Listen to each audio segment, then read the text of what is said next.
sumber dayanya udah disiapin, bahkan di kick off langsung sama BUD. Jalan, terus berhenti. Proyeknya apa, output gedenya apa, bahkan diturunkan jadi dokumentasi yang sangat detail. Karena kalau misalnya itu nggak detail, nanti kan bingung di tengah jalan. Betul. Kapan payback period dan segala macam urunan yang memang itu normal. So, kita pastikan. Bahkan BUD-nya bilang, Anda harus bisa menghasilkan lompatan-lompatan yang belum pernah terpikirkan sebelumnya ya. Wow, semangat tuh. Tim inovasinya biasanya juga, wah semangat nih. Wow. Sering dengar tuh.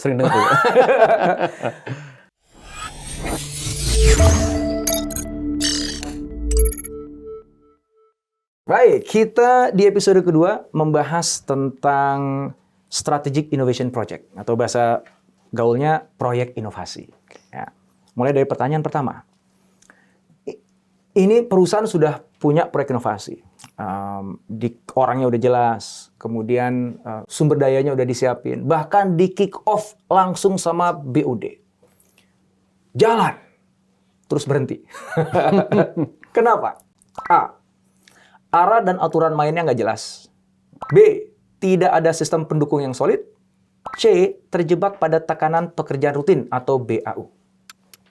Oke, saya milih B.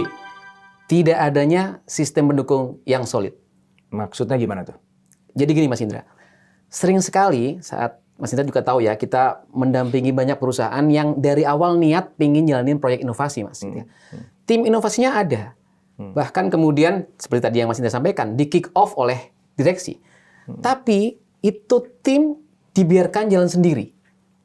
Jadi seakan-akan ketika memang sudah ada ide, gitu ya, dan mungkin diproposalkan, dianggap itu akan jalan lancar, Mas. Akan jalan mulus tanpa adanya sistem yang mendukung. Itu hampir nggak mungkin. Banyaknya akan mati di tengah jalan. Kenapa mati di tengah jalan itu? Secara alami, inovasi itu kan idenya ide baru, Mas Indra.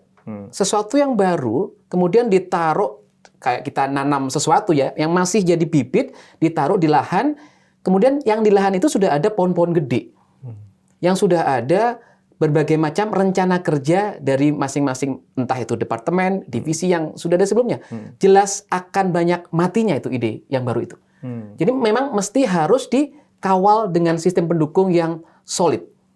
Di Cias kami menyebut dengan mulai ada sponsor, Mas. Itu yang memberikan menaungi secara visi besar inovasi itu akan ke arah mana. Kemudian ada promotor juga. Peran kunci yang nantinya akan menjadi tuan rumah, di mana inovasi itu akan bersemayam, berumah gitu ya. Nggak boleh itu dibiarkan nggak jelas semuanya di mana. Termasuk ada innovation center, coach, dan sebagainya. Sehingga realita atau journey inovasi yang secara alami itu memang nggak mudah, itu memang benar-benar digawangi, dijaga bersama-sama. Jadi inovasi itu nggak cukup di kick off, tapi dikawal. Sampai beneran ada hasilnya. Betul. Nah hasil ini pun juga kan nggak harus berhasil ya. Betul. Nah, hasilnya bisa juga, oh ternyata bukan ini yang diinginkan gitu ya. Artinya memang itu harus by design ya, Vic ya. Betul. Dari awal ketika dia mau meluncurkan proyeknya, even before diluncurkan, itu udah jelas ya. Tadi sponsornya, kemudian promotor dan sebagainya. Boleh, pengalaman kami, itu boleh misalkan dalam pertengahan jalan itu mengalami fine tuning, it's okay. Tapi dari awal itu diniatkan bahwa memang ini ide, ada payungnya. Diinkubasi dengan sistem pendukung yang solid tadi itu. Oke, amazing. Oke, kita sekarang ke pertanyaan berikutnya, Mas Indra. Banyak proyek inovasi sudah berjalan dan dinilai oleh pelakunya sudah mendapatkan hasil. Tapi manajemen tetap mempertanyakan, mana hasilnya? Ini ya. A. Apa sebabnya? A. Tidak adanya ukuran keberhasilan yang jelas. B. Banyak proyek yang tumpang tindih. C. Tidak nyambung dengan strategi perusahaan. C. Nggak nyambung sama strategi perusahaan. Kenapa itu? Ini menarik nih teman-teman semuanya ya.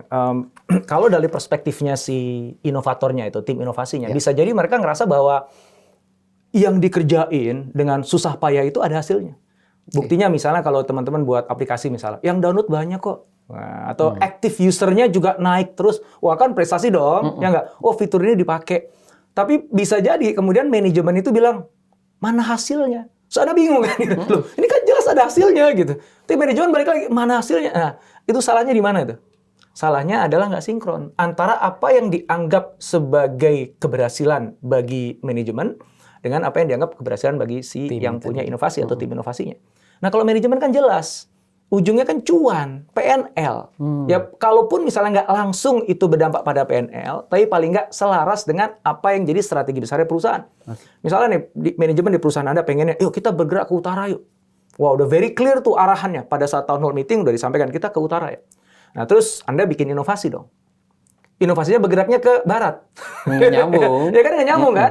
Dan di barat berhasil nggak? Berhasil, ya hitungannya tadi itu.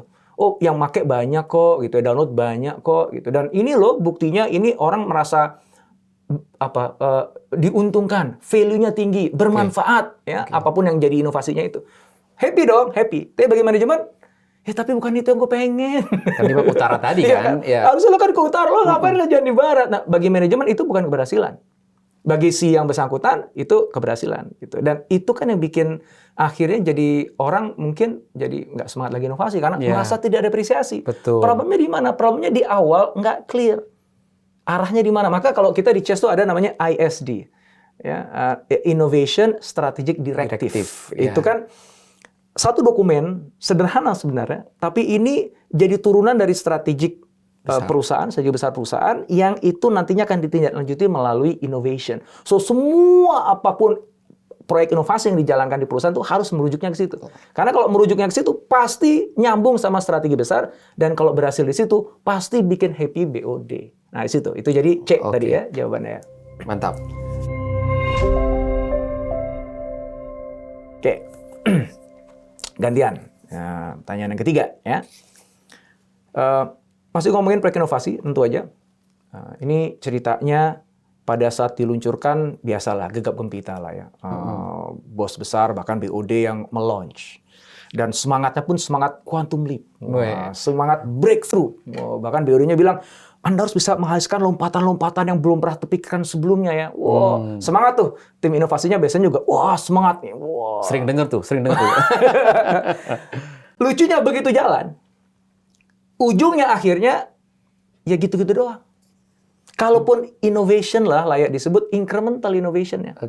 Ya, bahkan bisa jadi setelah dilihat, lah kemarin menggebu-gebu lo pengen inovasi, pengen lompatan, pengen kenapa cuma begini doang ujungnya gitu. Ini mah cuma modifikasi dari yang udah ada, improvement doang.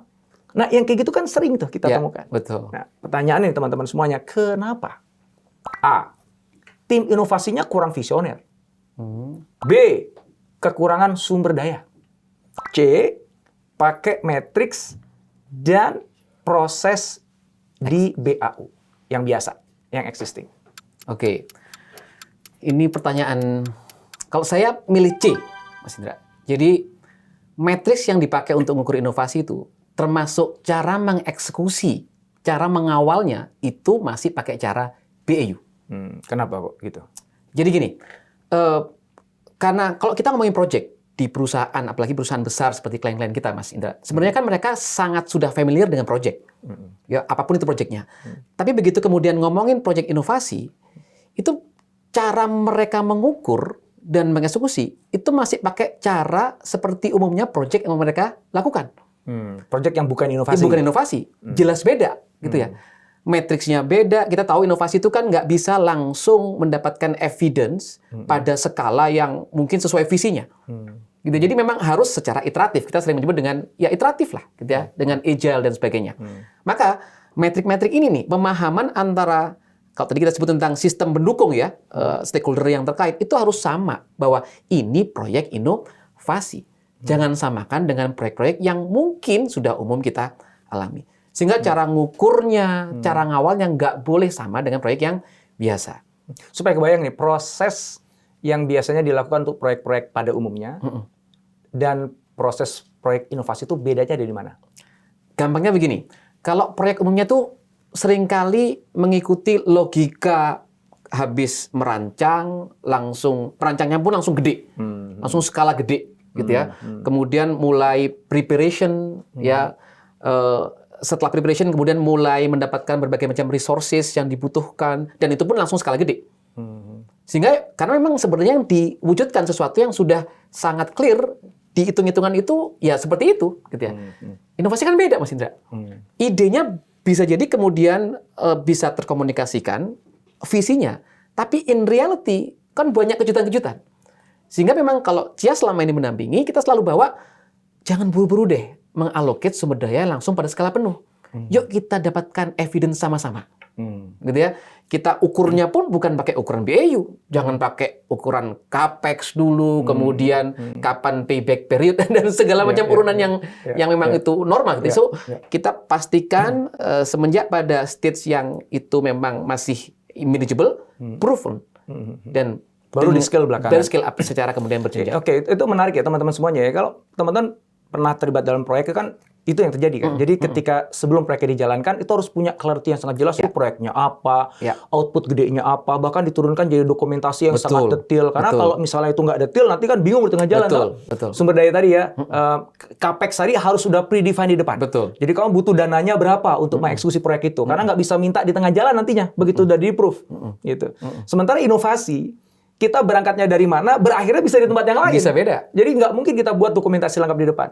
Capex apa lagi gitu. Lah kalau capex udah kadung dialokasikan untuk A, B, C, D. Begitu jalan ternyata bukan A, B, C, D, E gitu. X, Z, Z gitu.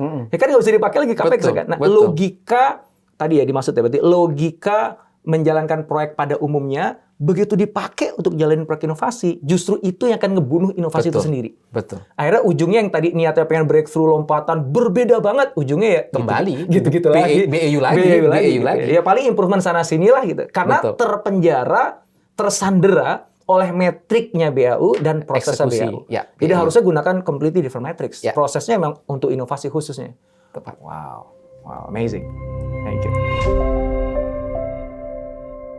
Terima kasih sudah menyimak Decoding Corporate Innovation. Kalau episode ini terasa relate atau mungkin sedikit menyentil, bagikan ke rekan kerja Anda. Karena inovasi yang berdampak nggak perlu heboh, yang penting jalan.